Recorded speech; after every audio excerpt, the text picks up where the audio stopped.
What I liked about this book, part 2, it had a really good lesson about all the awful things these characters went through with the segregation and ignorance from the humans. But when someone made a connection, like the lady did with Jason during his trial, we started to see what all same.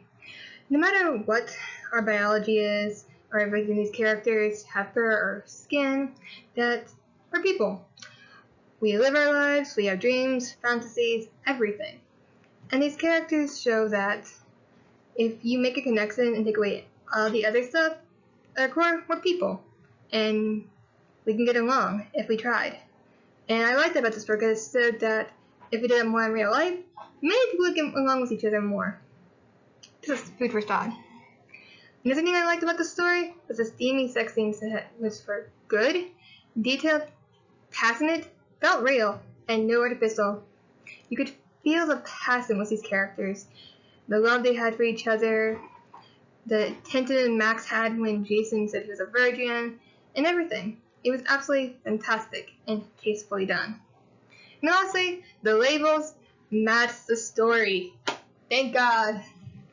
What I mean by this is, when someone has something labeled as Omega Version imprint, fans typically have 2 to 3 things that they want, which are, they want to see a baby being born, the cutesy scenes between the daddies, like in the belly, getting snacks, things like that, and a live birth. But when stories are labeled like this, and don't have any of these 3s, fans get a bit irritated and frustrated.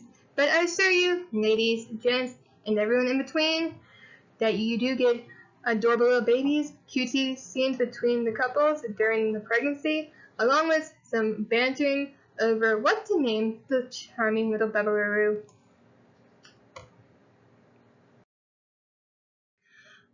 Now to the not so pleasant things. What I disliked about this story. This is very short, but there are 2 main things that really didn't settle well with me.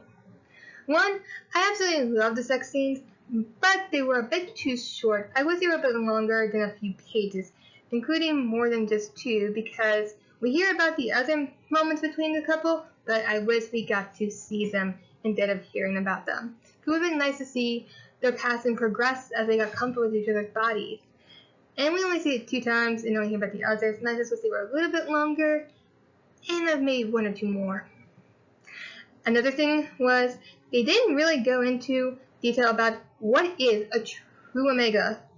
Like, they hinted that they have some telepathic empathy powers of mood, like Jasper from Twilight, and can manipulate the moods of people around them and make them calm and content and more agreeable. They have more nurturing skills, like Jason with his garden, things like that. They can grow and they're nurturers. And that their cycles happen twice a year in fall and spring, while another Omega only has it during one or the other. But we didn't really get a deep dive into the separation between an Omega and a true Omega, especially the big thing they talked about, the power. We got no hints of what this true Omega power is, and why the Alphas and other packs covet it so much.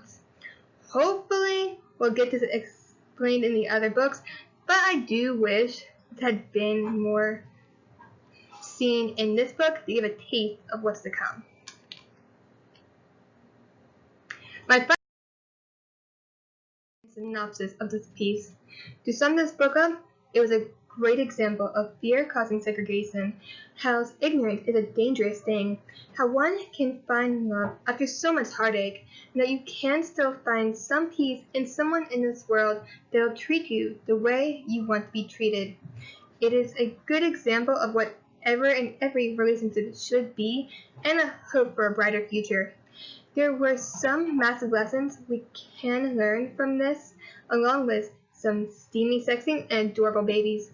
So after counting up the good parts, the bad parts of the story, I would give it a rating of, drumroll,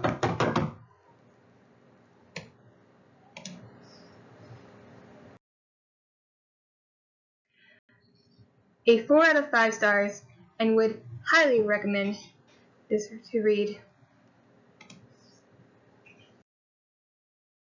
That's the end of this week's installment. I hope you enjoyed. Can't wait to see you guys next week for the next one. Stay safe, stay healthy, and enjoy your weekend. Ciao, badass.